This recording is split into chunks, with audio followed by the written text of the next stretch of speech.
When I was in school, all those years ago, I remember how excited I would get when I saw this bad boy. The rolly cart, the big ol' Zenith, and the VCR in all its glory.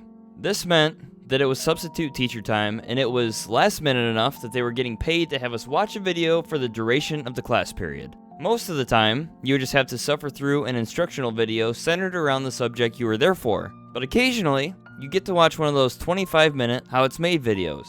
And these were always fascinating. Things like honey, crayons, bubblegum, whatever. It was always super interesting to see how all of these things were made. This drawn-out introduction leads me to the indie game, 12 Minutes. A game where you play as a man stuck in a time loop that repeats itself, repeats itself, repeats itself, repeats itself, repeats itself every 12 minutes. This game has drawn some serious criticisms, and rightfully so. The obtuse puzzles, the repetitive gameplay, and the story are all pain points here. Well muted, if this game is such a giant piece of shit, why did you just serenade me with the how it's made videos that I'm watching instead of your review right now? Well, let me explain.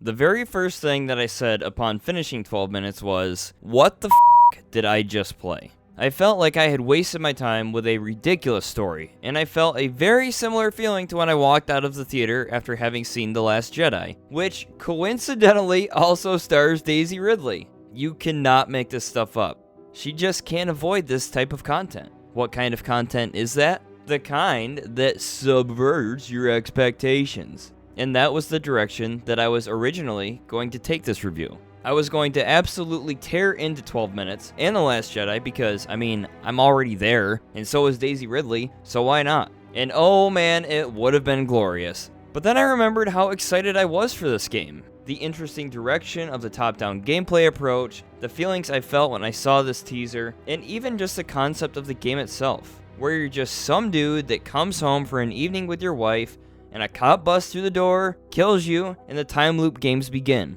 This led me to wondering, what happened? Was it my fault for having the wrong expectations for 12 minutes? So, like I always do on here, I started doing my research. 12 Minutes lead developer Luis Antonio wrote a blog about the game's development since the beginning of the development process. The initial ideas for 12 Minutes started 10 months before he started this development blog. So this game's been in the making since 2013. This whole process is fascinating. We've started to see things like this with larger developers like 343 Industries, and even other small indie developers like Bungie have given us a look behind the development curtain with their tech blogs. But nothing like what Antonio has done for 12 Minutes. This is literally a dev diary from start to finish of the game's development. Things like how he arrived at the apartment's size and layout, and what his goals were with the design, and why he went with the top-down concept in the first place. In short, it was to make the controls more accessible to avoid that feeling similar to the first time you picked up a controller to play Halo with your friends and it was your first foray into the first-person genre, and you got totally dumpstered in Team Slayer because you played like a total jabron because you didn't know any better. Now, I would highly recommend reading this if you left 12 minutes feeling anything. If you loved it or hated it, it's worth the read. I don't know how many of you will actually read it, but I enjoyed it enough that it's made me want to start journaling again. There's just something interesting and special about looking back on the path that brought you to where you currently are. The entries in the development blog both answered and raised some questions for me. Antonio was very much aware of how repetitive voice lines could get quite early in the development process. So for a good chunk of time during development, the lines we hear in-game were just lines of text on the screen. So, my first question was, how did he go from not wanting to include voice lines due to repetitiveness to employing 3 massive actors? And honestly, I didn't really think he needed those big names in James McAvoy, Daisy Ridley, and Willem Dafoe until I heard... You know how much I sacrificed? Let me finish.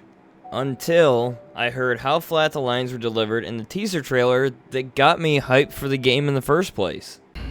This is an outfit for a newborn. You bought it this morning. You wanted to surprise me. I'm sorry. You're pregnant. You know? I know because you already gave it to me. This edition of voice actors ended up creating a lot more work late in development because a lot of exposition dumps didn't really need to be spoken. In my opinion, I think Antonio and the dev team decided that voice actors could add just a little more juice to the story. And in a way, I agree with them. The voice actors all do an excellent job, especially given the unique script that they had to work with. That doesn't mean that the script itself doesn't get repetitive with each failed attempt, just as Antonio had originally feared. At least for me, by the time I was a couple hours in, I was skipping a good chunk of the dialogue just to get to the next attempt of solving the loop. I don't know what the happy medium is here. The script is certainly interesting, but I think it's just a natural pitfall of trying to solve the time loop. Ultimately, the player's curiosity for solving the loop is going to be stronger than the will to listen to the same lines over and over. At least it was for me.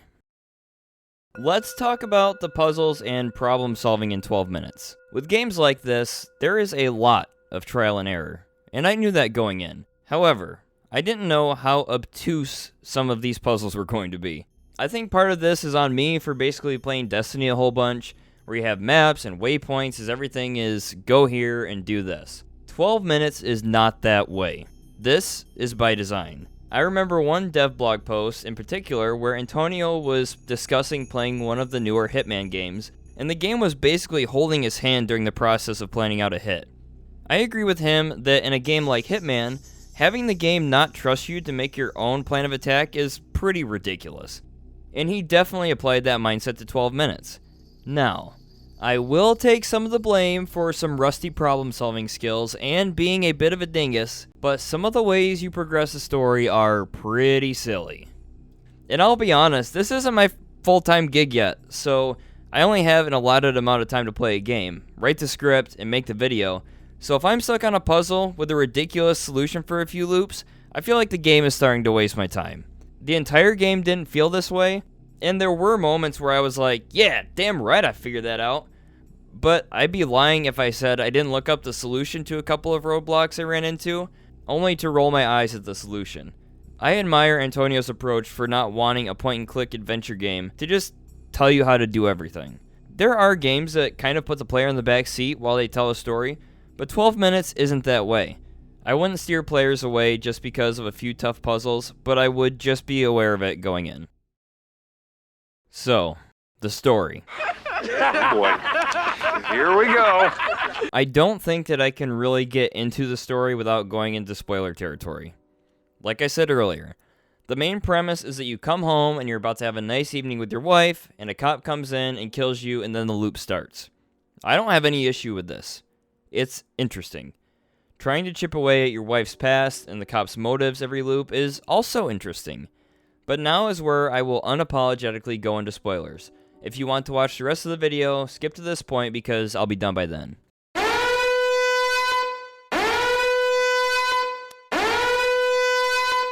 Okay, while we did this game take a bold and beautiful direction. What are you doing, step bro? To me, finding out that you've been stupping your half-sister for 8 years and you killed your father and blacked out because of your love for her is just... it's a lot. The back third of the story is honestly a huge bummer because it's all the game will be remembered for, which really sucks. The writers and Luis Antonio have nobody to blame but themselves, but it's unfortunate that 8 years of hard work will ultimately be remembered for a giant eye roll of a story moment. And it's not even a story moment that has a really good payoff. I've seen other reviews that think the game is trying to be super smart, and I disagree. I just straight up think the back end of this story is absolute ass. This is where my opinion of the game changes from What? What the fuck? to almost feeling like I was watching a friend make a poor life choice. I don't think I would have this perspective if I hadn't read through the development blogs, which I would bet that a good chunk of players won't read or aren't even aware of their existence. As I said in the beginning of the video, I left this game initially frustrated with the insane last third of the story. It's just not good. and it didn't elicit the reaction from me that I believe Antonio and the writers were looking for. However, where my opinion shifted from frustration to disappointment was after I read about Luis Antonio's journey in making 12 minutes. I saw a man that was thorough and was looking to create a unique experience for the players that picked up this game that he poured 8 years of his life into. There's a saying that the process is the result, and I hope that's what the creation of this game was for him and the people involved.